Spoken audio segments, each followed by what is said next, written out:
Namaku Michelle, tapi teman-teman biasa memanggilku Icel. Hari ini, senyum kecil terasa melengkung di bibirku. Karena setelah sekian lama, akhirnya aku dan ketiga sahabatku, Sophie, Bian, dan Randy, berhasil mewujudkan rencana kami untuk mendaki gunung dengan memanfaatkan libur semester ganjil ini. Jujur saja, ini adalah kali pertama kami mendaki gunung. Untungnya kami yang rutin nge-gym seminggu 3 kali merasa cukup bugar untuk mendaki Gunung Ciremai. Gunung dengan tinggi 10.000 kaki yang merupakan gunung tertinggi di Jawa Barat. Untuk menuju ke sana, kami diantar menggunakan mobil SUV milik pamannya Randy. Aku melihat GPS yang terpasang di dashboard mobil. Menurut arah, hanya butuh sekitar 30 menit lagi untuk sampai ke base camp Palutungan, pos pendaftaran untuk pendakian Gunung Ciremai. Benar saja, kami sampai tepat pada pukul 9 pagi. Setelah mengisi buku tamu dan membayar registrasi, kami bersiap untuk mendaki dengan rombongan pendaki lain yang datang bersamaan. Setelah mendaki sekitar 3 jam, kami sampai di pos 3, yaitu pos Pangguyangan Badak. Aku dan Sophie mulai mengeluh kelelahan. Kami pun memutuskan untuk istirahat dan melahap perbekalan yang sudah kami siapkan.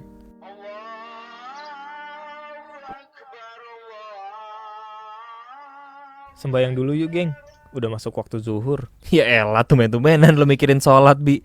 Perasaan kemarin lo semangat banget tuh bawa-bawa bir. Iya lo Bi, tumben religius. Tadi juga di mobil gue liat lo tadarusan. Kenapa sih lo? Udah biarin aja si Bian. Mungkin dia takut kali naik gunung. Cel, anterin gue pipis dan ganti pembalut yuk di balik pohon gede itu. Udah gak tahan nih gue. Aku dan Sophie langsung menghampiri pohon besar yang terletak tak jauh dari tempat kita beristirahat. Untuk menjaga dari mata-mata nakal, aku membelakangi Sophie yang sibuk dengan urusannya. Sebuah colekan terasa di lenganku dan membuat aku menoleh. Ketika itu, mataku bertemu dengan mata Sophie yang sedang berjongkok. Ih, lu kenapa ngintip gue, Cel?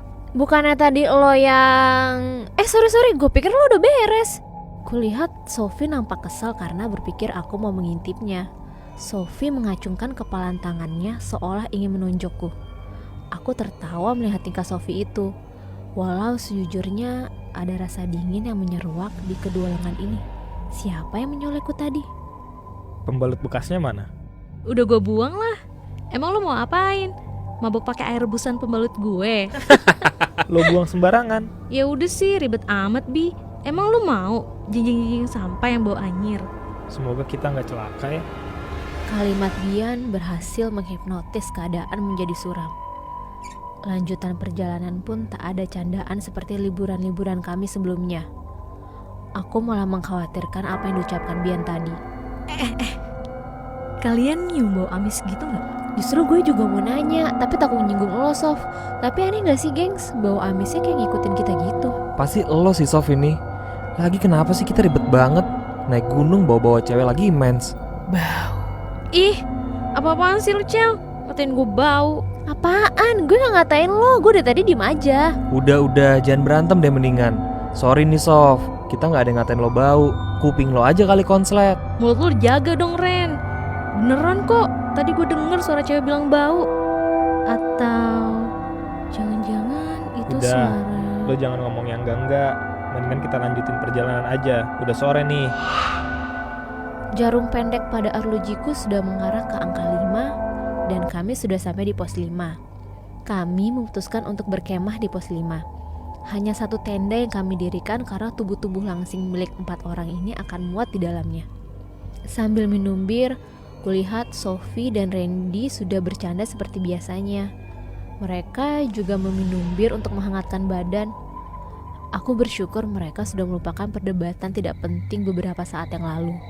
Semoga saja tidak ada pertengkaran lainnya. Iya, semoga. Aku menegakkan tubuh. Suara yang seolah menanggapi kalimat permohonanku terdengar jelas di telinga kiri. Itu bukan suara Sophie, bukan pula Randy dan Bian.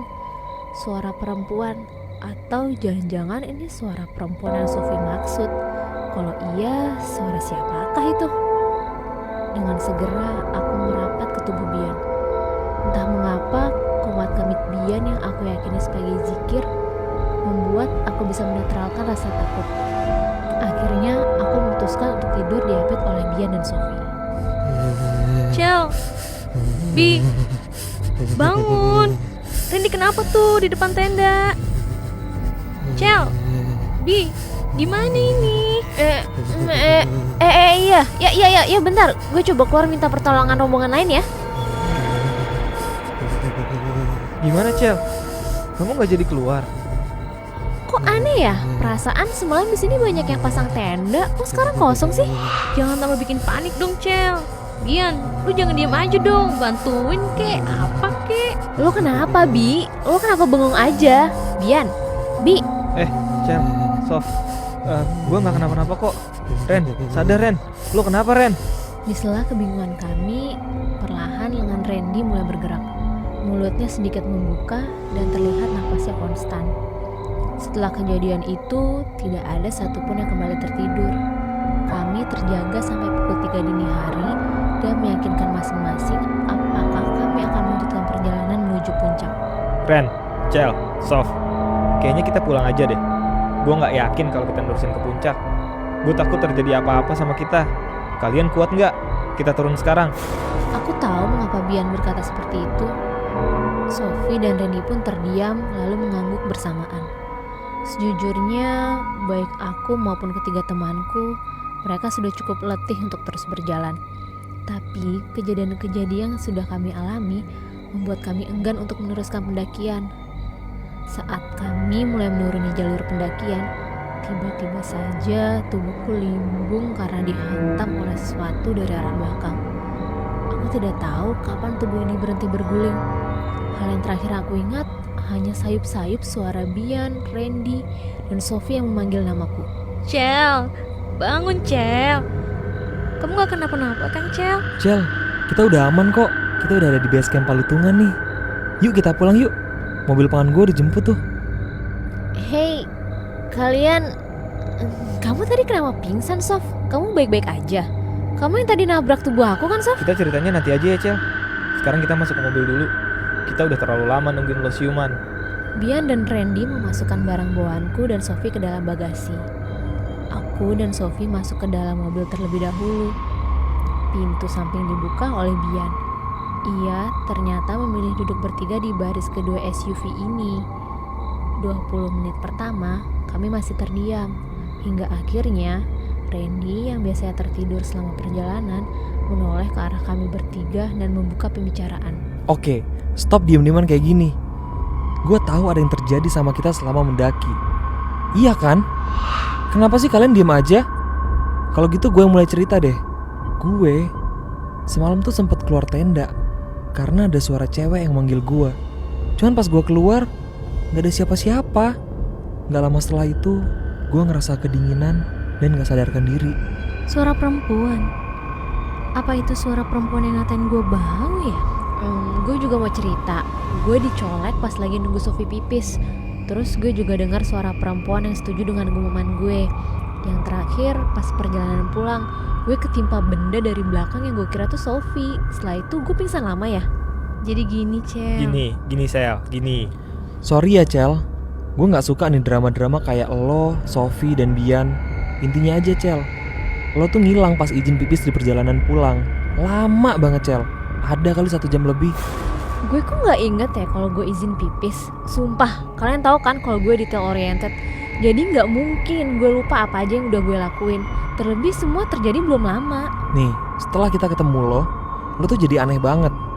Lo banyak ketawa, padahal kita gak ada yang lucu sama sekali. Muka lo juga pucet. Terus lo tiba-tiba dorong Sophie sampai jatuh. Tuh lo lihat aja tuh, jidat sama pergelangan tangan Sophie. Terus lo tidur pula saat nunggu Sophie siuman. Dalam tidur lo sempet ngigo. Gue ngigo apa? Seumur hidup gue gak pernah ngigo tahu.